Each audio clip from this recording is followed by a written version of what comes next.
Company में आके चाहे रूम पे जाके धमकी दे, वो बात नहीं है, मरने के लिए भी तैयार हैं। और इधर आए हम गुजरात में कमाने के लिए, कोई धमकी दे के मार दे तो उसके लिए हम लोग कुछ नहीं कर सकते हैं।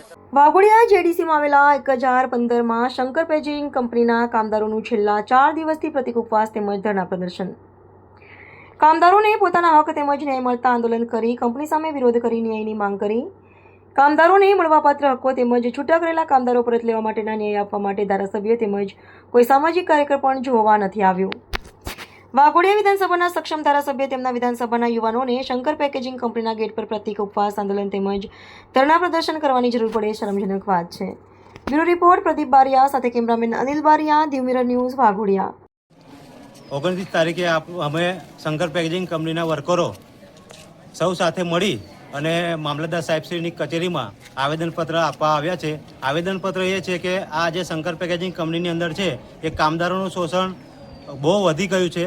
શોષિત પીડિત વર્કરોનું કોઈ સાંભળતા નથી અને જે પણ મળવાપાત્ર બધા ફાયદાઓ છે અને એ જે છે યુનિફોર્મ, બૂટ, પછી મળવાપાત્ર સેટલમેન્ટના લાભ છે, સેટલમેન્ટ આપણે પરમેનન્ટ જે કરવાના છે, બોનસ છે અને પીએફ ઈએસઆઈથી માંડીને બધું એ આપતા નથી. અને રોકડીના પ્લાન્ટ સદંતર ચાલુ રાખેલ છે કે રોકડીના પ્લાન્ટ એક આ જે ગેરબંધ આ જે લેબલોના નિયમના મુજબ આ જે સરકારશ્રીના લેબલોના નિયમ મુજબ આ ઉલ્લંઘન છે અને આ જે રોકડીના પ્લાન્ટ છે એ સદંતર બંધ થાય અને જે પણ અમારી જે સુવિધાઓ છે એ સુવિધાઓ ફરી અમને મળવાપાત્ર મળે અને જે પણ આ સાહેબો છે અને આ લીડરો છે એની લીડરો મળી અને સાહેબો મળી અને જે પણ શોષણ કરે છે અને ભ્રષ્ટાચાર કરે છે એને બંધ કરે એવી અમે માંગ સાથે આવેદનપત્ર મામલતદાર સાહેબશ્રીને આપવામાં આવ્યા છે.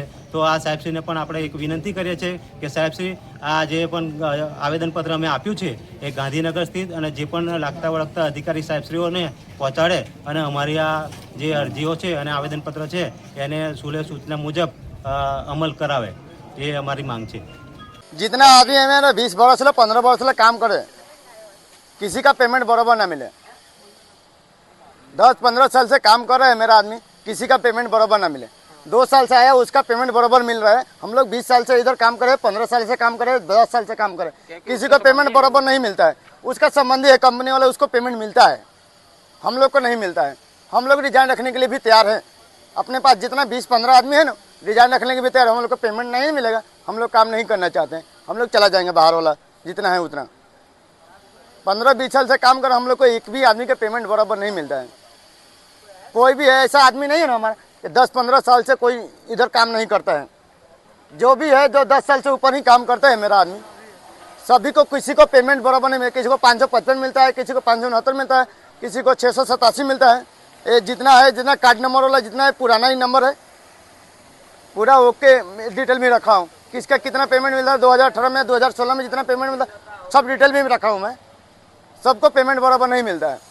अगर रखना हो कंपनी तो रखे ना, तो सामने से भगा दे, हम लोग भागने के लिए भी तैयार हैं. कंपनी में आके चाहे रूम पे जाके धमकी दे, वो बात नहीं है, मरने के लिए भी तैयार हैं. और इधर आए हम गुजरात में कमाने के लिए, कोई धमकी दे के मार दे तो उसके लिए हम लोग कुछ नहीं कर सकते हैं.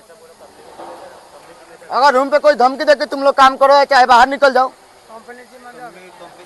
कंपनी जिम्मेदार होगा. हम लोग को कोई धमकी देना है चाहे बाहर निकले ना, उसका कंपनी जिम्मेदार होगा.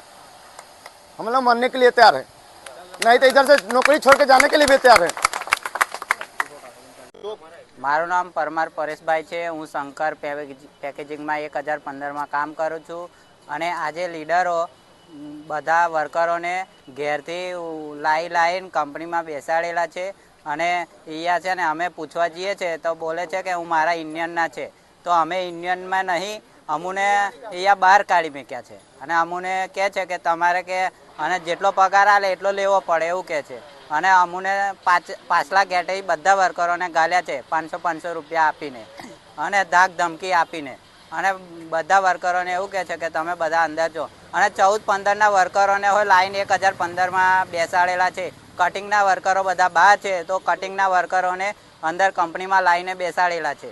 અને અમુને અહીંયા એવું કહે છે કે તમે તમારથી હવે કશું નહીં થાય. એટલે અને બીજા સમર્થનમાં બધાને મેં વિકેશભાઈના સમર્થનમાં છું. અને શું નામ અને લખન દરબારને આવા વિનંતી છે. હું આ કંપનીમાં 2009થી આવેલો હતો. ત્યારબાદ 4 વર્ષ મેં કોન્ટ્રાક્ટમાં કામ કર્યું ત્યારબાદ કંપનીએ મને કંપની કાર્ડ કર્યું.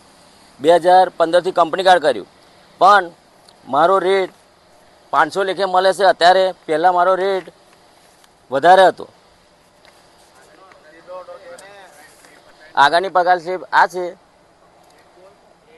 રેટ મારો તે ઘડે 529 હતો. અત્યારે એફિશિયન્સી સાથે મારો પગાર 17,370 કપાતો આવતેલો.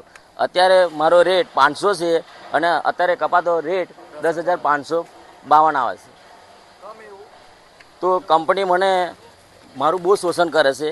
એટલા માટે મેં અમની જોડે જે વિકેશ પરમારનું સમર્થનમાં ઊભો છું.